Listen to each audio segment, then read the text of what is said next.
నెల్లూరు జిల్లా ఉదయగిరి చారిత్రక వైభవానికి గుర్తింపుగా ఆధునిక పరిజ్ఞానంతో రూపొందించిన యుద్ధ నౌక ఉదయగిరితో పాటు హిమగిరి యుద్ధ నౌకను జాతికి అంకితం చేశారు. రక్షణ మంత్రి రాజ్నాథ్ సింగ్ ఈ యుద్ధ నౌకలను విశాఖలో జలప్రవేశం చేయించారు. దేశంలోని వేర్వేరు షిప్ యార్డులలో ఈ రెండు యుద్ధ నౌకలను నిర్మించారు. డిజైన్, స్టెల్త్, ఆయుధాలు, సెన్సార్ వ్యవస్థల్లో అత్యాధునిక పరిజ్ఞానంతో వీటిని తయారు చేశారు. ఆత్మ నిర్భర్ భారత్ కి ఈ రెండు యుద్ధ నౌకలు నిదర్శనమని రక్షణ మంత్రి రాజ్నాథ్ సింగ్ అన్నారు.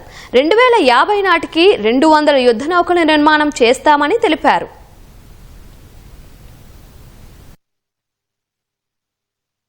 हिमगिरी की कमीशनिंग आत्मनिर्भर भारत के सपने की एक साकार होती तस्वीर है. साथ ही हमारे विजन और कमिटमेंट का भी मैं मानता हूं कि यह प्रमाण है. मैं इंडियन नेवी को इस अवसर पर और विशेष बधाई देता हूं.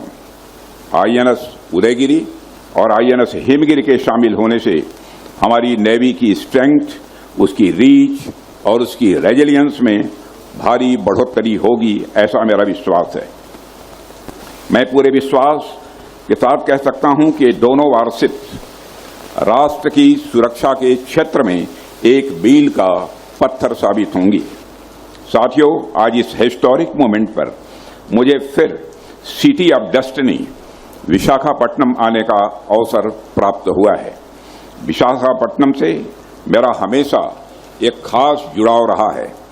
मेरा यहाँ कई बार आना हुआ है और हर बार लगता है यह सिर्फ एक शहर नहीं बल्कि एक इमोशन है. रेनबो की तरह इस शहर ने न जाने कितने इमोशंस को खुद के अंदर समेटा हुआ है. हमारी नेवी की स्ट्रेंथ हो, इंडस्ट्रियल डेवलपमेंट हो या कल्चरल आइडेंटिटी, विशाखापट्टनम की एक अलग ही वाइब्रेंसी है. देवियों और सज्जनों, अभी कुछ ही माह पहले योग दिवस के अवसर पर हमारे प्रधानमंत्री जी का भी आगमन यहां हुआ था.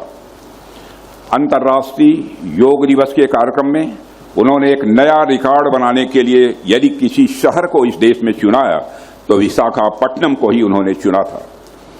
जब भी व्यक्ति जीवन में कोई बड़ा और नया करना चाहता है तो ऐसे ही स्ट्रेटेजिक और सांस्कृतिक रूप से मजबूत स्थानों का ही चुनाव करता है.